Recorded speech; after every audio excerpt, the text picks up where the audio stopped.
First is the stability and smoothness that gimbals provide you when you're capturing shots. But apart from that, gimbals have become a tool for storytelling on another level. Now, having a gimbal is good, knowing how to use a gimbal is good. But what is not good is having a gimbal, knowing how to use it, and capturing boring shots. So these are 5 gimbal moves that will make your videos a lot more cinematic. The top on the list of these gimbal moves is my favorite, the low angle pan. Now, the low angle pan is simply you positioning your gimbal at a low angle and tilting your camera upwards towards your subject and then panning towards the subject or away from the subject, or panning from the left or to the right. This shot type is one that shows dominance and gives your subject a lot of control, shows your subject to be in control of the scene. And if you're capturing maybe an event or whatnot, it is a good way to show the dominance of the subject within your frame. One way to capture this shot would be to hold your gimbal at a low angle and then tilt your camera upwards, then you do your move. Another way would be to turn the camera upside down. If your gimbal permits it, turn the gimbal upside down and then hold the tripod of the gimbal upwards, then tilt the camera. And to capture this shot, always use a lens that has automatic focus.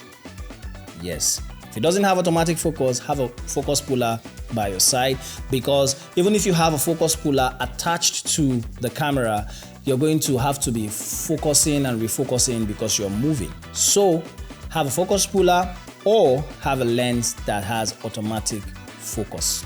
Number 2, parallax shot or 360-degree shot. Now, the parallax effect is captured with the subject positioned in the middle of the frame and the cinematographer circling round the subject in a 360-degree circle.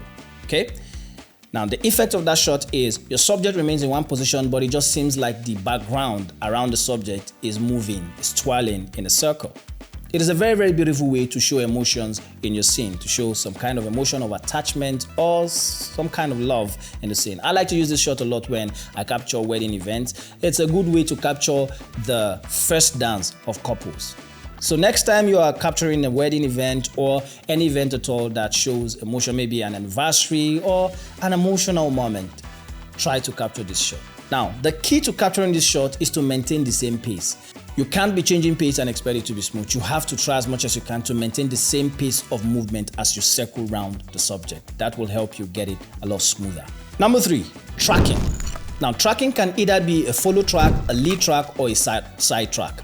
A follow track is tracking your subject from behind. So you have your camera on your gimbal and you're behind your subject. Your subject is in front of you, backing the camera, and then you're walking with the subject. The key to getting a very good a follow track shot is to maintain the same pace as the subject. That way it seems as though the camera is walking with the subject. It's a very, very beautiful shot to capture. The lead track, on the other hand, is the opposite. It's a tracking shot where you're capturing the subject from the front.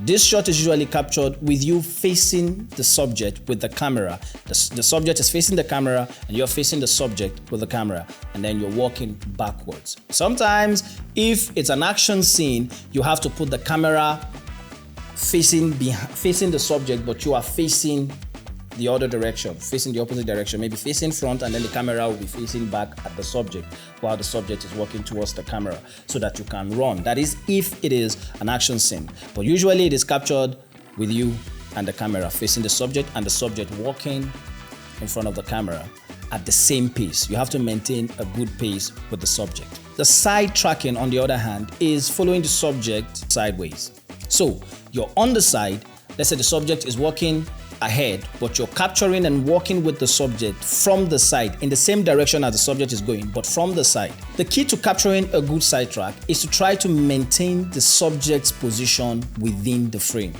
Don't allow the subject to move out of the position that the subject is within the frame. And how you do that is to maintain a good pace. The 4th shot is a crane shot.